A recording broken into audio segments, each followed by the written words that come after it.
Life is a journey made up of experiences. Some are good, some bad, some happy, some sad. We may all be different, but we are connected through the fact that no matter who we are, our stories all have hills and valleys.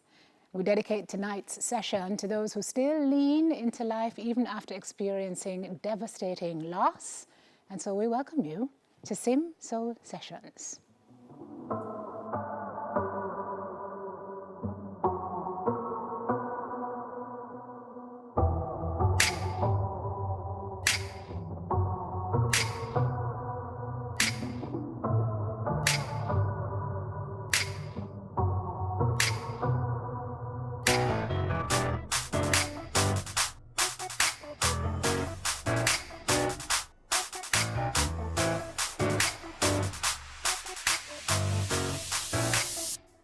Hi everyone and welcome to the show. So last week we spoke to a cancer warrior as we're in the month of October, which is Breast Cancer Awareness Month.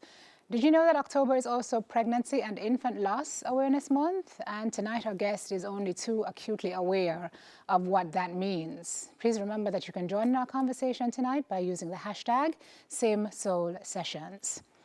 Alysia Moulton-White is the mother of 3 beautiful young girls. Her miracles, really, when you consider that she has experienced pregnancy 6 times. 3 of those children, very sadly, did not make it. And tonight, Alysia tells us how she has dealt with 3 different instances of loss and how she has, in her own words, climbed over the mountain of pain and gotten to the other side. So thank you for being here in our safe space tonight. Happy Heroes Day. Thank you, You're a hero. You too, girl. I got you, so you don't have to worry. It's been an emotional day for you, I understand. Yeah.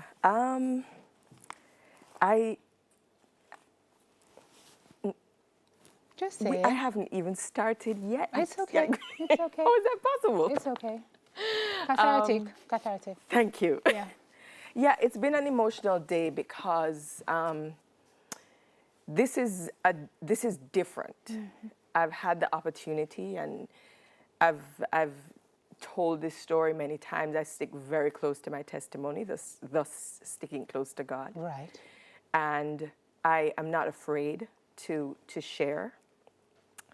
But today felt different to me, and I know that because the amount of people who kept talking to me on social media upon hearing that you were going to be dealing with this topic tonight, it once again brought home to me how many people are living in pain. First of all, nobody talks about it. Very and it rarely. happens to so many women, us. So many women and men. 1 in 4. Yep. 1 in 4 women. So many women and men, Yeah. but not many people are willing to talk about it for various reasons. I mean, shame and guilt paralyzes people. Yeah. But yeah, so today has been emotional. My husband and I spoke about it this morning, and he said to me, one of my daughters my daughter who was a stillbirth, classified as a stillbirth, not a miscarriage, she would have been 8 this year. And he reminded me of that, and that was like, whoa, hey. That's Faith. That's Faith. Hope White. Yes. Yes. Who actually came. She came, yeah. She was my 3rd loss, let's call it that. Mm-hmm. She was my 3rd loss. And she died inside me, and I pushed her out. So I was in labor for 36 hours, and she was stillborn on Sunday. So it was, and that would have been October 28. Yeah, October 28. And October 28 being her birthday, and this month being Infant Loss Awareness Month, and today being Heroes Day. It's a lot. Today was an emotional day. Yeah. Yeah. To be honest, yeah. And Faith would have been your 3rd, and definitely the most traumatic. Definitely. Of the 3. Definitely. You did not opt to see her. No. The laws, you say, had changed. Yeah. Well, I mean, So when I was pregnant, this would have been my fourth pregnancy, and my first pregnancy. No, that child was 7 weeks. My third pregnancy, my child was 9 weeks. At this point, with Faith, I was 6 months pregnant. So I was big pregnant, and everybody knew. Everybody at work knew. I was doing everything normal, and it was one day I just didn't feel her moving anymore inside me, and I didn't know it was a girl yet, by the way. I didn't feel her moving inside me, and I said, "This is odd. Why isn't she moving?" And you drink the juice, you eat fruits and drink juice, and I was ready to shake up my stomach. And I said, "No, let me call my doctor because something's just not right." He didn't think anything was wrong. He said, "Just I have something to drink." And I called him back another 2 hours later, and I said, "No, she's definitely not moving." So he said, "Let's just get an ultrasound done right now." And I called my husband. I told him to come. He said, "Don't worry, nothing is wrong." But when he got there to work to pick me up, he was crying. And then I started to cry. And it was almost like we knew. And we went to a radiologist, which was pretty close by. And I remember them starting the probe. And just the trauma of having two losses before, I know that every time a probe gets near to my belly, I'm already traumatized because I just want a heartbeat. And the gentleman who was the most professional, I wish I knew him today, he was quiet, he was still, there was no heartbeat, nothing was coming from that monitor. And he said, "It looks as though the baby has passed because I've been doing this now for 5 minutes and the baby has not moved and there is no heartbeat." I cried. I cried so much. And then the instant reaction in the emotion of it was, what did I do wrong this time? Because this is now my third loss. What did I do wrong this time? And it has to be your fault, right? Oh, of course. And I thought I was okay because I had passed the 14 weeks. Because, you're not supposed to tell anybody until 14 weeks or 16 weeks. I can't remember now. 3 months and you don't tell anybody anything. You just carry along. And I've done everything that I'm supposed to do. And she was gone. And it was weeping, and I'm sure the patients in the waiting room were wondering what was wrong. All my friends came. I suppose my husband told them, and we left, and the doctor said, "Let's go to the hospital so we can begin the process of delivery." Okay, we're going to talk some more. When we come back, you mentioned the first time that you had lost a child. You were 7 weeks along. Yeah. The news had leaked. You were in media at the time. The news had leaked. So on the day it came out in the newspaper, you learned you had lost the child. Yes, the same day, the same morning. So I got several calls. Congratulations, congratulations. And when I said thank you, but then to my family and friends, I had to say the baby died. Congratulations. No, I'm so sorry, I'm not pregnant anymore. I just did an ultrasound and the baby's gone. Okay. We're going to talk about how you've managed to process that grief. And it's a process, because obviously we still feel it.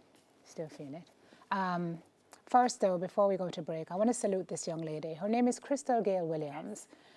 2 years ago, she lost her son, Damani, 2 days after he was born. When she and her husband, Miguel, realized there was no support group to help them, they founded a support group in their son's name called For Damani. She also petitioned the Governor General to declare October 15 Pregnancy and Infant Loss Remembrance Day in Jamaica.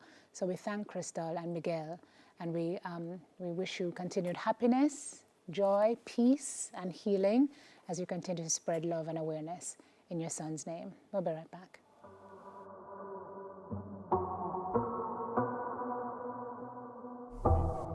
All All right, we're back with you guys. Alysia is still with us. She hasn't gone anywhere, thankfully. No. Okay, ladies. So we're talking about the grief that you experienced. And we're talking about, I want to talk about forgiveness, because you mentioned forgiveness to me when we spoke. Because I asked you how you frame these losses, how you look at what you were supposed to get from it, and you said you had to forgive a lot of people. Many. So there were the people who were coming to ask you, when you going back? Well, my first pregnancy loss was, I know that my third was the most traumatic, but the first one I would say was devastating. It was my first pregnancy after marriage. Right after you got married. Right. So 6 months after I got married, I got pregnant. And we were through the roof excited. My husband and I, we were very excited. When we learned through our second ultrasound that the baby has no heartbeat, I had never heard of that kind of thing happening before. My mother has told me of her story of pregnancy loss, but nobody describes the feeling of complete devastation and hopelessness that you feel. And so I decided, when they described the process of removing the baby from my uterus, I said, I don't want to be awake for that. Don't want to be awake. And we decided, my doctor and I decided I would go under general anesthetic. And when I woke up from that, I mean, I cried all the way through. I cried while they were giving me the anesthetic. I mean, it took them maybe 45 minutes. But when I came out of it, the nurse, she brought my baby to me in a jar, very dark liquid, and she shook it. She didn't say baby. She said, here are the products of conception. It really was very dead. It really was very dead. See how dark and when they asked, my husband asked why they brought the baby to me, and her reasoning was that I asked. I do not doubt that I asked. She said, where's my baby, several times. And I said, I do not. This is you waking up from the anesthesia. But I was unconscious. Right. I was unconscious. I had to learn to forgive her because I can't carry the weight of this loss and carry her along with me for the rest of my life. Correct. I mean, that's just crazy. You had a bad experience with another radiologist? Sure, yeah. So when yes, bedside manner was just not so good in that first pregnancy, and that doctor in particular. Did you know you have all these fibroids in here? Yeah, did you know? I mean, so you really should have gotten this checked out, man. Bedside manner wasn't. Even the so nurses good. talking around you when Faith was born. It's okay. It's okay. When Faith was born, when she came out eventually, that afternoon on Sunday, I didn't understand why. I know she had died. I just didn't understand why. When I pushed her out, I won't forget the sound of her head slapping against the basin, because when you deliver a baby, you catch a baby, you make sure that they come out properly. I'll never forget the sound of her head. And then there was a screen in front of me because I didn't want to see. And I remember the nurses saying, "Oh wow, she really was very deformed." And to be honest, I only started sharing that part of the story recently, because God has taught me from that process that you will have so many things happening in your life that are going absolutely haywire. Complete chaos is going on around you. But you will have to lie there and sit there while people say, "Boy, she looked mashed up, husband left her. Lord, she look mashed up, beat out, can't pay her lights. Your GPS come turn off light." Yeah. So those kinds of things. It's a be still moment. Yeah, you just have to lie there, be still, listen to the people. They're going to talk about you in front of you. They're going to talk about you behind your back. That's what they did with me. They didn't know the pain that they were causing me. So you had to forgive them too. I did. Not to mention, they were female child. They were taking all their notes while I was still there processing the fact that Wait, so I'm going to leave here without a baby after I just delivered. I had to forgive them. I did. I had to forgive God too. Because when I went home and I realized that I started to lactate, and my breasts start getting engorged because my body has told my breasts that a baby is born and needs to be fed. I said, God, are you serious right now? What are we doing here? What are we doing here? How did you do that? Was it the therapy? How did you do that? Well, after Faith was born, by the way, she has a name and she has a birth certificate and a death certificate, or a birth certificate that says she was stillborn, because apparently the laws had changed recently around the time of her birth, and she was 24 weeks intrauterine, so she had to be registered with the RGD, and I had to call a funeral home and so on to come and pick up her body. I didn't know all of that before. I thought the hospital would do what the hospital does. And when the nurse came back in and said that to me, she said, Mrs. White, apparently the laws have changed. I looked at her like she had 10 heads, because I thought, no, you must be joking. So I called my mom, and I said, Mommy, my mother was in Canada, by the way. I said, Mommy, she said, tell him you're not doing that. Tell him. But then she called my aunt, and through all of them, they got everything sorted out. And we decided we're going to make her life a memorial stone. That's why her name is Faith Hope White. We will remember our faith, and we will hope for our next children. And I had to walk out of that hospital. I had to walk with a sense of release. And for many women, that's hard to find. Oh, yes. Especially women who never get pregnant again. That sense of release has to almost penetrate you. Almost penetrate you. I'm sure you could not have moved on without, one, the counseling, but of course, your support Right, system. yeah. So I was saying that the counseling, the support system, my pastor said to me, come, let's talk about this. And then we had another professional counselor, my husband and I, because I'm not the only one who lost a child. We're going to talk about that. But first, let's check in with some folks who love you. No way. Let's have a look.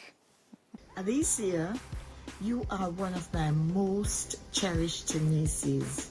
Your achievements in life is marked by your love for Jesus Christ.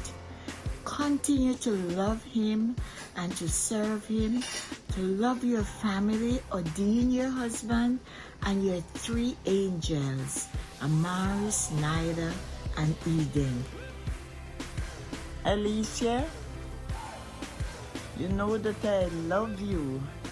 You don't know how I miss your girl and the kids them. Long to see them girl, but soon. Hi, Auntie Alysia. 3 words come to mind when I say your name. Live, laugh, and love. You live life to the fullest and you're always happy. You love everyone around you and your happiness spreads. And, who knows, maybe we might get to drink a cup of wine one day. Alysia, really, your people have to do better than this. We need no notice. Bad hair day and everything I appearing before everybody in Jamaica. But once I got the message that we wanted to send love your way, how could I refuse? So here I am, sending lots of love from Canada to you. Words to describe you. Confident, up for any challenge, and huge, huge heart. I just want to tell you how much we appreciate you, how much we love you, and you've been a great aunt to Mo and myself. Daniel is off season right now. I want to say that you've been a great sister-in-law. You're a rock, you're wonderful, you're beautiful. Keep on being you. I love you, Mommy, because you take me to my favorite places like the New Fontana and Starbucks. I love you, Mommy, because you're special and you make me laugh and you're very caring to me. I'm so excited that we finally get to be besties in the same time, in the same space, in the same country, that our children will actually get to play together, that we'll actually get to have lunch together and share our dreams and not over video or by text. So I just wanted to know that I love you that I'm very, very, very excited. May the Lord bless you. I love you, darling. We love you all. Uncle Dave sends his love too. Much love. All right, love you. I love you, mommy.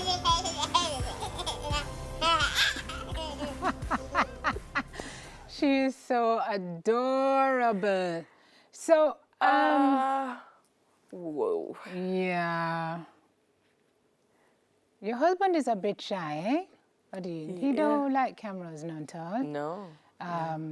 So we could not get him in the video. Right. But it's Well, I'm okay. sure he arranged all of that. Well, not only did he arrange all of it, but we arranged something else. What? Well, I'm just gonna What? come, sir. Oh my.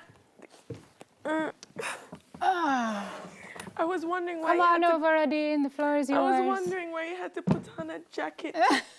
Come with me. He was too shy for the, but we asked him to, well, I'll leave it to you. This is your chair. Oh, Thank you. wow. Yes. So you have on a mic? Yes, I Yeah, have you one know, of- you don't get used to the TV. You know, people don't come and set it up, man. Floor is yours, sir. Thank you for having me.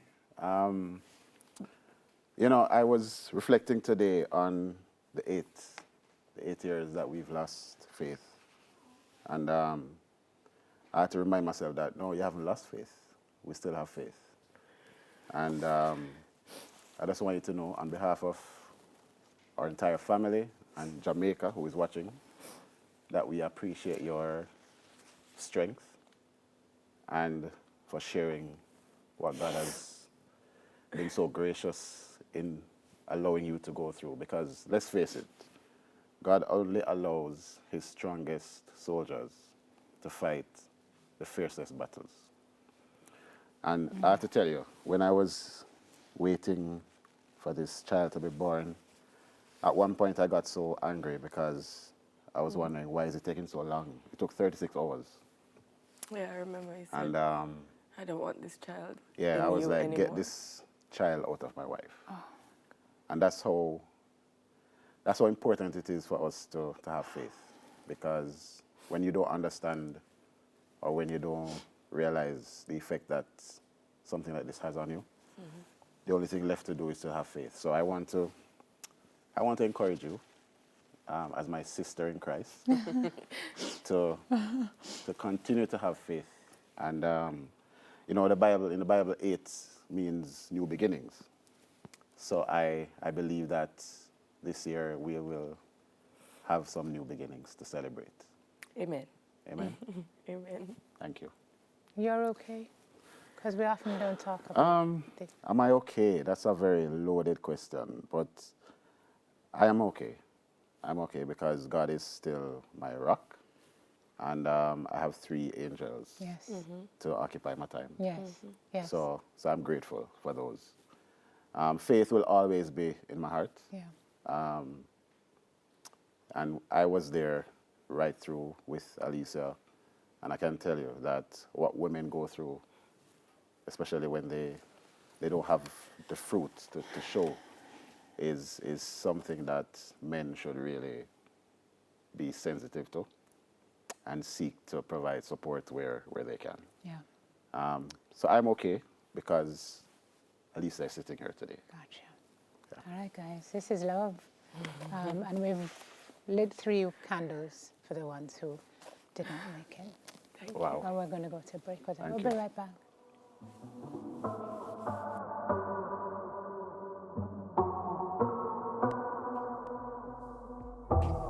Yeah, we're putting a wrap on it, guys, a lid on it for this program. Alysia, I want to ask you before we go.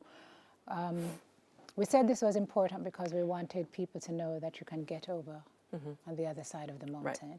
Right. Can you talk to the folks who are in pain now about the hope that is still there? Right. So all things are working together for your good.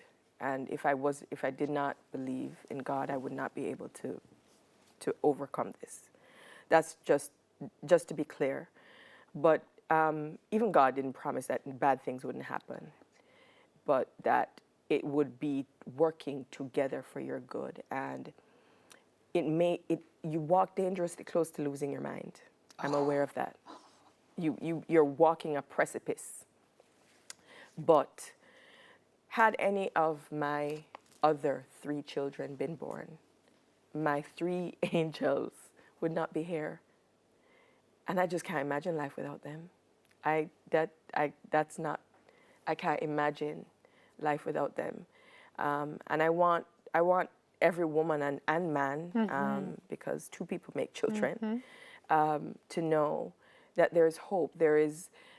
We have been given the opportunity to go through it. And I say opportunity because we are able to show that we're here, we're in our right mind, we're not outside of it, and you can go over the mountain on the other side.